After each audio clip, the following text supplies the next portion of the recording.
to this very short update that is coming straight to you on behalf of Chief Sunday Adeniyi Adeyemo Igboho. Today, the 8th of February 2021. Wọ́n ní kí n kéde fún gbogbo àwọn news media, àwọn tí print, tí online, bloggers, television, pé àwọn ọ̀ràn pépà kọ̀ọ̀kan níṣẹ́ pé kó máa lọ kọ pé àwọn fẹ́ jàjà Boko Haram.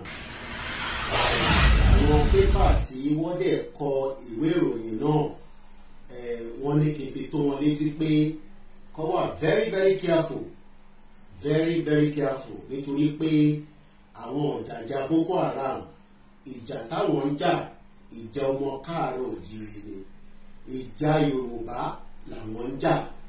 Ìjà yẹn kéré nítorí pé gbogbo ara mọ̀ bí Fúlàní terrorist bó ṣe operate lórí ilẹ̀ wa, tí wọ́n ń pa wá, tí wọ́n jẹ́ káwọn bàbá wa, àwọn ìyá wa kọ́ lọ sóko mọ́. So wọ́n wá ní kébi tó gbogbo àwọn newspaper tí wọ́n ń kọ ìkọkúkọ pé kó wà very very careful lẹ́ẹ̀kan sí i, nítorí pé tí ẹ bá wà careful kó má jẹ́ pé ẹ máa bára yín ní court nígbà tá a bá bẹ̀rẹ̀ sí í sùn nílẹ̀ kọ̀ọ̀kan. Wọ́n dẹ̀ tí wá ní kébi tó gbogbo ọmọ káàárọ̀ òjìrè pé èyí táwọn dúró lé pé Fúlàní ò lè gbé nílẹ̀ wa nítorí pé wọ́n lè máa pa wá káwọn máa wòran.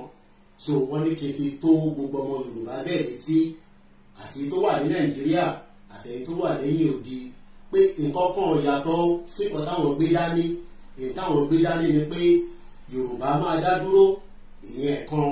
Àmọ́ kí Yorùbá tó dá dúró, àwọn tí wọ́n ò jẹ́ ká nísinmi lórí ilẹ̀ wa, ní Ògùn State ni, ní Ọ̀yọ́ ni, ní Oǹdó ni, lẹ́kìtì ni, ní Kwara, ní Kogi, ní Ọ̀ṣun, pé gbogbo àwọn Fúlàní pátápátá àfẹ́ wọn lórí ilẹ̀ wa mọ́, nítorí pé wọ́n fún wa nísinmi, wọ́n jẹ́ káwọn èèyàn mímọ́. Ẹni bá fẹ́ lọ láti Èkó tó ń lọ Oǹdó wá jí gbé aṣọ ránṣọ̀n, èyí tó bá tún sọ ránṣọ̀n wá tún padà pa, ìyẹn lọ bẹ́ẹ̀. Wọ́n tún wá ní kí n fi tó gbogbo àwọn politician tí ẹ̀rùn àwọn èèyàn sí wọn, pé bí akọ́ máa bẹ̀ wọ́n ní kọ́ ṣe sùúrù, kọ́ sọ fún àwọn tí wọ́n rán wá pé àwọn ò fẹ́ gbàlejò yàn kankan, ṣòkólúkálukú kó tọwọ́ ṣòkòtò ẹ̀ bọ àpò.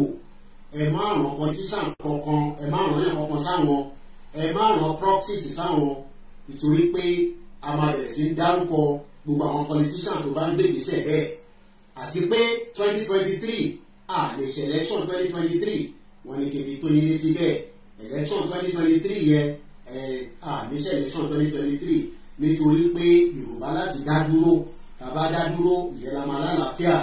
So kí onílé kó bá wa sọ fún toko gbogbo gbogbo ẹ̀yin pépà tí ẹ̀ ń kọ iṣẹ́ tí a bẹ̀yìn, èyí tí kò bá yé yín, get in touch pẹ̀lú mi +4475 94050 979. Just to quickly say this in English as well, we are making these updates on behalf of Chief Sunday Adeniyi Adeyemo Igboho to tell all the media houses, both in Nigeria and those outside the country, to be very, very careful of making a lot of serious allegation or any news that he himself has not passed on through me to any media outlets. That those that are writing reports that he is ready to fight, for on behalf of the government to fight the Boko Haram. His fight is not for Boko Haram. His fight is for the Fulani terrorists that are killing our mothers, our fathers, and our sisters that are being raped across the Yoruba land.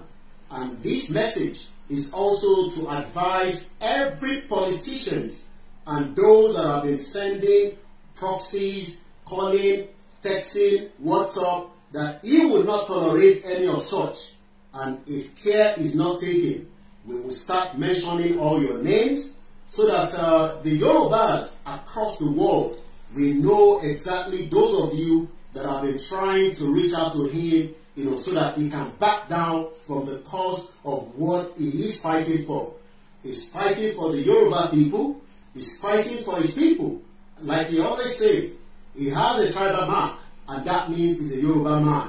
And he will not allow any Fulani terrorist to continue to create havoc. Today's date is the 8th of February 2021.